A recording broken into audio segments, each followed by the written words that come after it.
The year I got my own show. The year of bionic beauties, funny food, jungle japes, flurries of fists, delectable dancers, furious flatulence. Let's get on with it then. As it happens, it's top of the pops. The charts in '74 were regularly topped by acts which harked back to the 1950s, and the group with the best-selling single of the year were no exception. Was it Shawaddy Waddy? No, Mud. Mud were always cod, if there is such a phrase. They were cod and they knew it. Wonderful thing about Mud. You can look at Les Gray, and you just look at the twinkle in his eyes saying, can you believe the money I'm making for doing this? It's fantastic, isn't it? And he sort of thought, yeah, good on you, Les. Nobody took it too serious, I hope.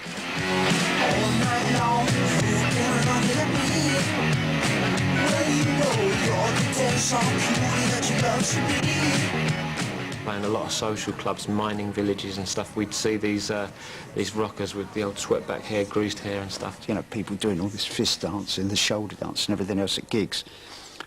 And we thought, So then when we came to do the TV, we worked that into the thing. That's right, that's right, that's right, that's right. Really love your tiger life.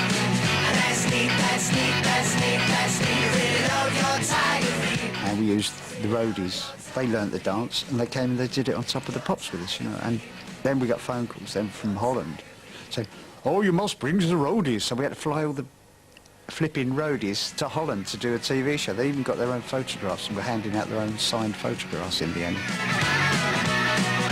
That was quite violent to me. I think it was probably a dance that blokes could do that didn't suggest they were homosexual. Some of these wardrobe guys came in and said, you would look lovely with these dangly earrings, and everybody went, wow, you got to do that. And I thought, oh no, I feel like a prat, really, you know. But I did it, and it just got more outrageous and more outrageous by each record. Even the record company didn't want it let out that I had a girlfriend and stuff, you know. They don't let anybody know you're not gay, you know. Just 16, you were knocking at the angel's door. We used to attract the most peculiar people, from like big fat girls in green, long green leather coats and clumpy shoes and chewing gum, white lipstick, to like rock and rollers and greasers, you know, guys would turn up like covered in chains and studs and, you know, and there'd still be little kids, you know, of like 9 or 10. Do you think success has changed you as a person? I don't think so. I don't want to become all that, you know, a big flashy. Don't want to be like that. I'm not, am I, Val? I don't think you are, no. That's You're right, then. really nice and real and natural. It's lovely. It'll be lonely this Christmas without you to hold. At that time, you had to mime on television. Now, that's fine, singing. But I challenge anybody to try and mime talking. And I remember looking at you then, and I remember thinking, the Christmas must have been made for us. Impossible. Because, darling, this is the time of year that you really need love. We try to make it humorous, you know, but tongue-in-cheek, you know, without being like a comedy band, you know. And the only way to do that is send yourself up. It's Christmas.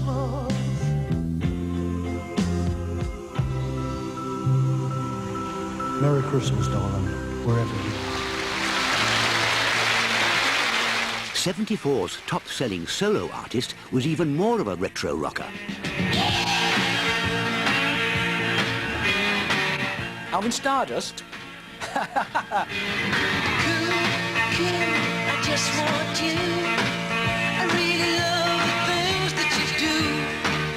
Come on, love me too. Won't you be my cool you?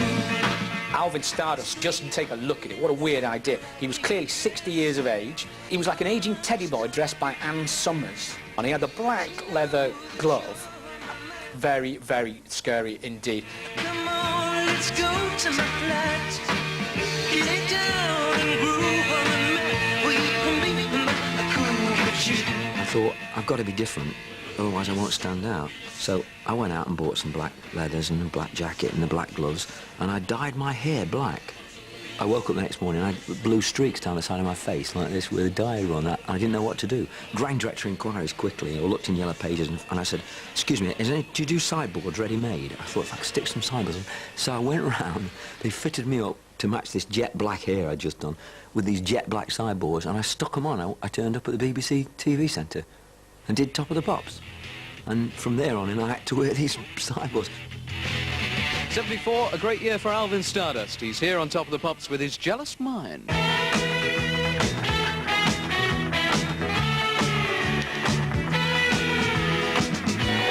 Why is it I must know the things you do here?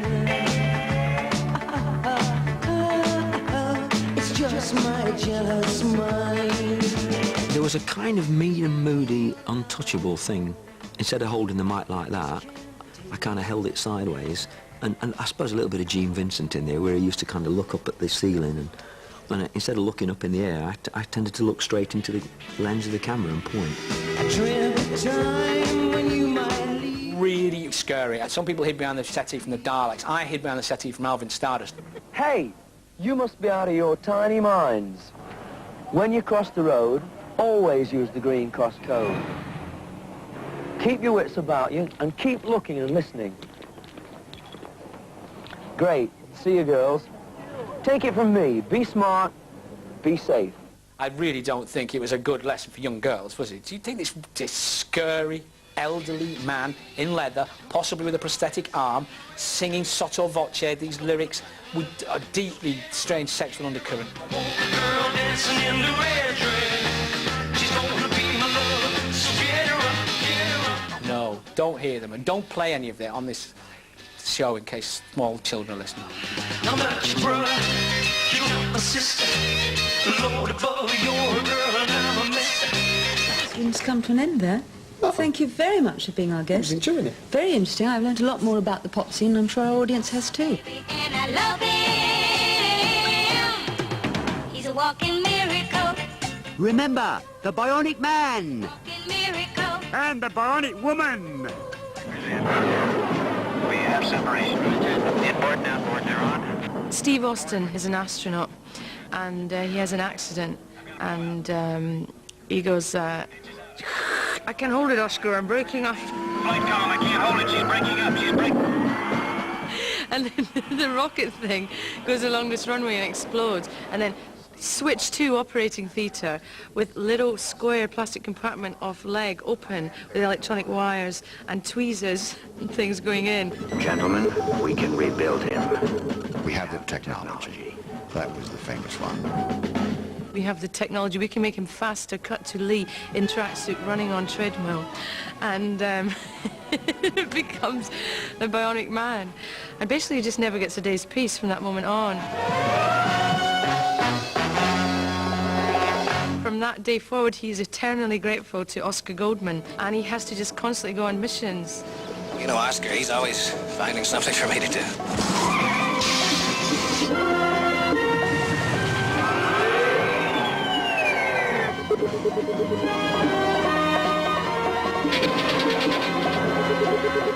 It was just a huge, huge hit, straight away. We were on Friday night, and then on Monday, my daughters were in school, and in the afternoon, I got a call from one of them. Dad, everybody's running around in slow motion. I said, really? I didn't say anything to her, but I thought, well, I might be around for a while.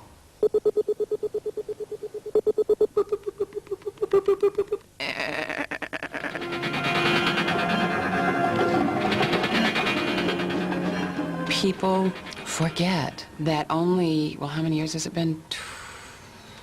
25? 25 years ago, when we were filming this show, that the technology in the film business was so nominal. Today, my kids laugh at it. This is Oscar Goldman. I want this building sealed immediately. At the time, we were in what was called the Cold War.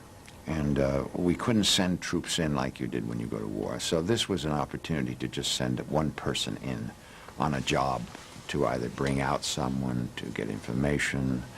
It really was CIA stuff.